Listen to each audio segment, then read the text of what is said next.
नमस्कार मंडळी, मी सध्या पेठ वडगाव इथं आहे आणि पेठ वडगाव या ठिकाणी श्रीमंत संताजी घोरपडे आणि धनाजी जाधव यांच्या जोडीनं या मुघलांना सळो की पळो करून सोडलं होतं आणि छत्रपती शिवाजी महाराजांच्या नंतर जर ही मराठीशाही टिकवण्याचं काम जर कोणी केलं असेल तर या दोन्ही जोडीने केलं होतं. तर त्यापैकी हे धनाजी जाधव यांचं या ठिकाणी स्मारक आहे. पेठ वडगाव या ठिकाणी ही ऐतिहासिक भूमी, जे त्यांचं मूळ गाव असणारं हे मला वाटतं की हे पेठ वडगाव आणि या ठिकाणी त्यांची समाधी आहे. सध्या या ठिकाणी जीर्णोद्धाराचं काम सुरू आहे. हे तुम्हाला मी दाखवतो. हे बघा, हे दगडी बांधकाम, ही कमान वगैरे नंतर आता बनवलेले आहे.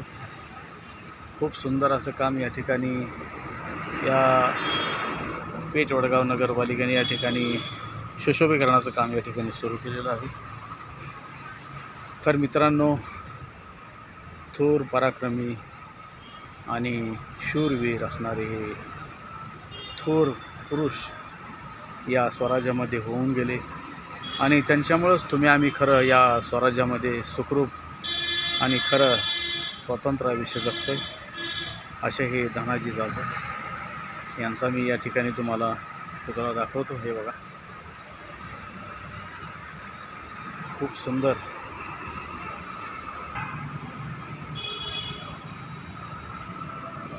तर मित्रांनो, या शूरवीर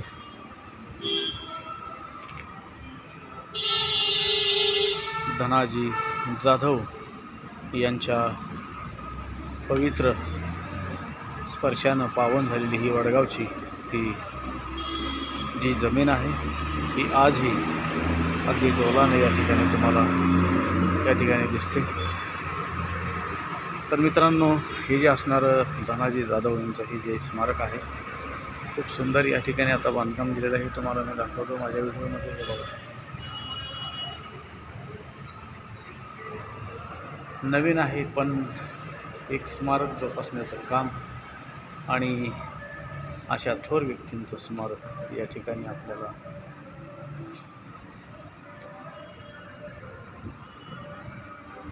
दाखवण्यासाठी आणि त्याचं संगोपन करण्यासाठी या ठिकाणी नगरपालिकेचं या नगर परिषदेचं काम या ठिकाणी जीर्णोद्धाराचं काम या ठिकाणी आपल्याला दिसेल.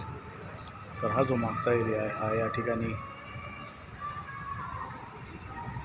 ही तुम्हाला या ठिकाणी बगीचा दिसेल आणि तुम्हाला मी आता त्यांच्या समाधीस्थळाकडे घेऊन जातो.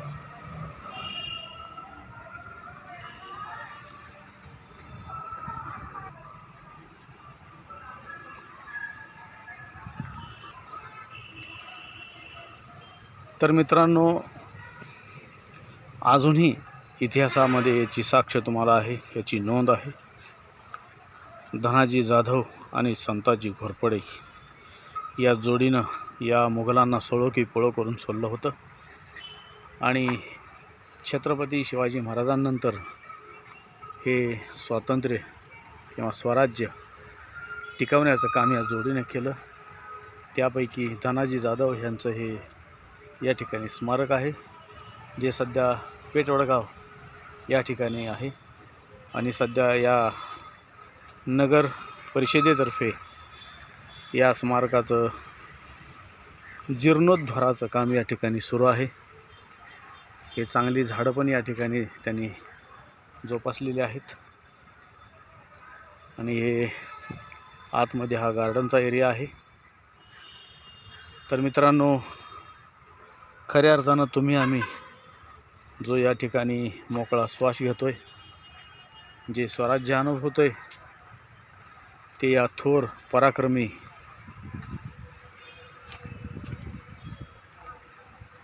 या मराठी सरदारांमुळंच आपण हे स्वातंत्र्य भोगतोय.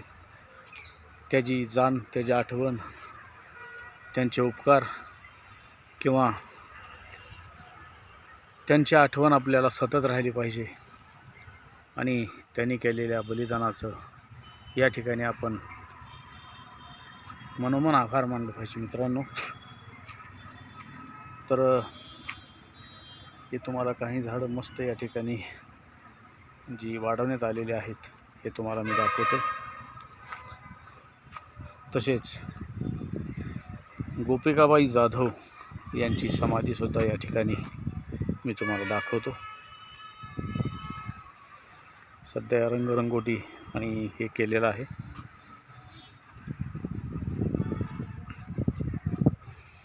जगदंब जगदंब जगदंब जगदंब सर्वमंगलमांगल्ये शिवे सर्वार्थ साधिके शरण्ये त्र्यंबके गौरी नारायणी नमस्तुते.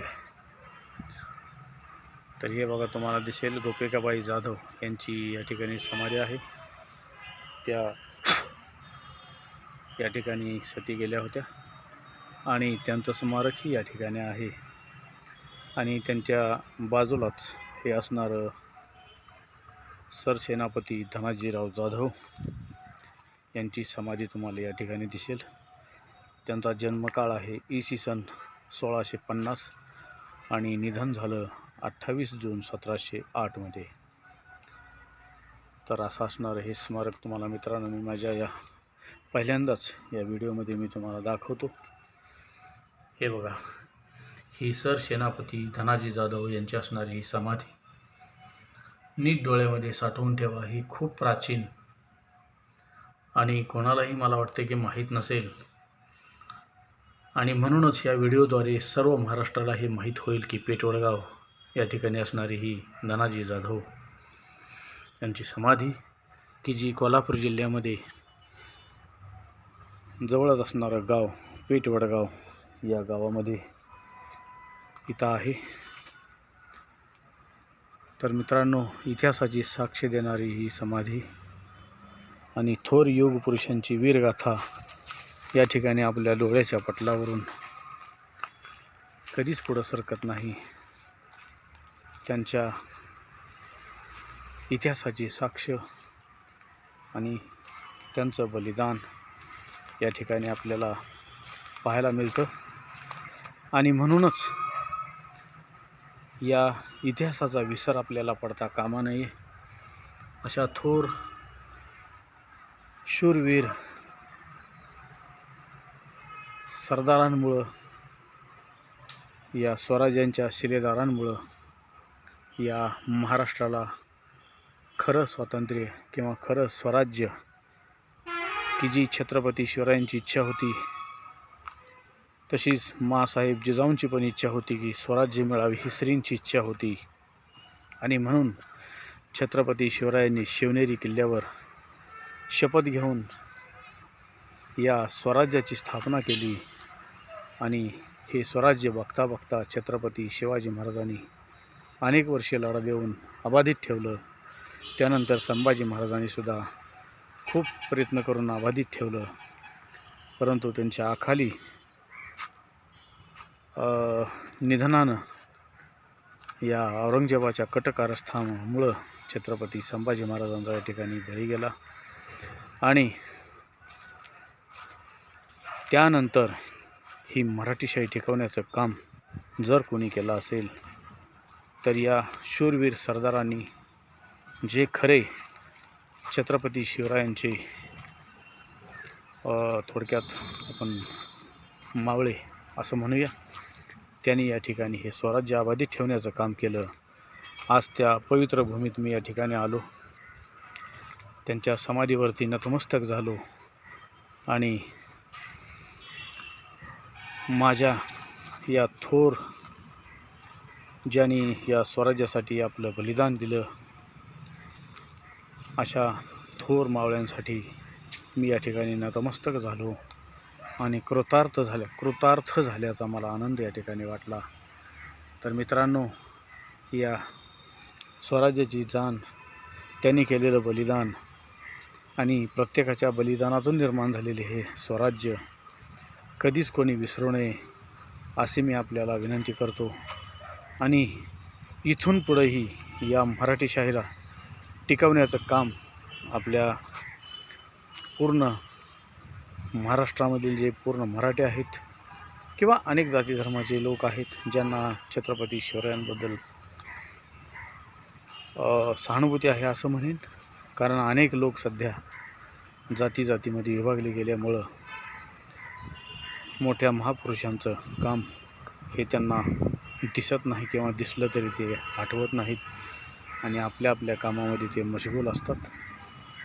तर मी या थोर वीर पुरुषास धनाजी जाधव यांना परत एकदा मानाचा मुजरा करतो आणि या ठिकाणी हा माझा व्हिडिओ संपवतो। मी ॲक्टर विकास काळे। जर मित्रांनो हा माझा व्हिडिओ तुम्हाला आवडला असेल तर नक्की आपल्या व्हिडिओला लाईक करा, सबस्क्राईब करा आणि हा व्हिडिओ शेअर करा। Thank you so much.